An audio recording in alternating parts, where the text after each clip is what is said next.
एक बार की बात है कि यशोदा मैया प्रभु श्री कृष्ण के उलाहनों से तंग आ गई और छड़ी लेकर श्री कृष्ण की ओर दौड़ी। जब प्रभु ने अपनी मैया को क्रोध में देखा तो वह अपना बचाव करने के लिए भागने लगे। भागते भागते श्री कृष्ण एक कुम्हार के पास पहुंचे। कुम्हार तो अपने मिट्टी के घड़े बनाने में व्यस्त था, लेकिन जैसे ही कुम्हार ने श्री कृष्ण को देखा तो वह बहुत प्रसन्न हुआ। कुम्हार जानता था कि श्री कृष्ण साक्षात परमेश्वर हैं। तब प्रभु ने कुम्हार से कहा कि कुम्हार जी, आज मेरी मैया मुझ पर बहुत क्रोधित है। मैया छड़ी लेकर मेरे पीछे आ रही है। भैया, मुझे कहीं छुपा लो। तब कुम्हार ने श्री कृष्ण को एक बड़े से मटके के नीचे छिपा दिया। कुछ ही क्षणों में मैया यशोदा भी वहां आ गई और कुम्हार से पूछने लगी, क्यों रे कुम्हार, तूने मेरे कन्हैया को कहीं देखा है क्या? कुम्हार ने कह दिया, नहीं मैया, मैंने कन्हैया को नहीं देखा। श्री कृष्ण ये सब बातें बड़े से घड़े के नीचे छुपकर सुन रहे थे। मैया तो वहां से चली गई। अब प्रभु श्री कृष्ण कुम्हार से कहते हैं, कुम्हार जी, यदि मैया चली गई हो तो मुझे इस घड़े से बाहर निकालो।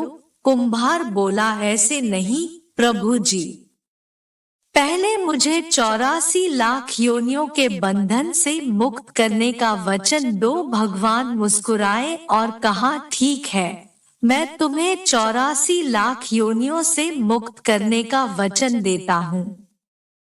अब तो मुझे बाहर निकाल दो। कुम्हार कहने लगा, मुझे अकेले नहीं प्रभु जी, मेरे परिवार के सभी लोगों को भी 84 लाख योनियों के बंधन से मुक्त करने का वचन दोगे तो मैं आपको इस घड़े से बाहर निकालूंगा।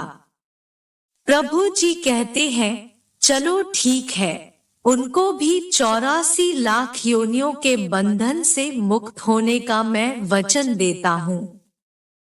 अब तो मुझे घड़े से बाहर निकाल दो। अब कुम्हार कहता है, बस प्रभु जी, एक विनती और है, उसे भी पूरा करने का वचन दे दो तो मैं आपको घड़े से बाहर निकाल दूंगा। भगवान बोले, वो भी बता दे, क्या कहना चाहते हो? कुम्हार कहने लगा, प्रभु जी, जिस घड़े के नीचे आप छुपे हो उसकी मिट्टी मेरे बैलों के ऊपर लाद के लाई गई है। मेरे इन बैलों को भी 84 के बंधन से मुक्त करने का वचन दो। भगवान ने कुम्हार के प्रेम पर प्रसन्न होकर उन बैलों को भी 84 के बंधन से मुक्त होने का वचन दिया।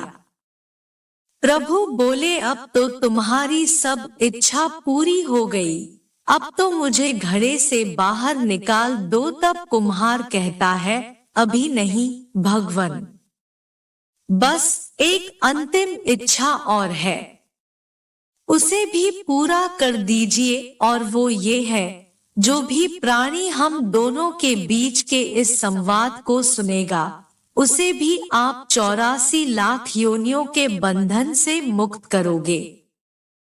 बस यह वचन दे दो तो मैं आपको इस घड़े से बाहर निकाल दूंगा।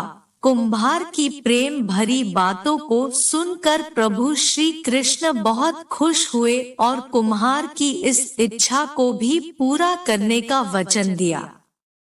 फिर कुम्हार ने बाल श्री कृष्ण को घड़े से बाहर निकाल दिया, उनके चरणों में साष्टांग प्रणाम किया, प्रभु जी के चरण धोए और चरणामृत पिया।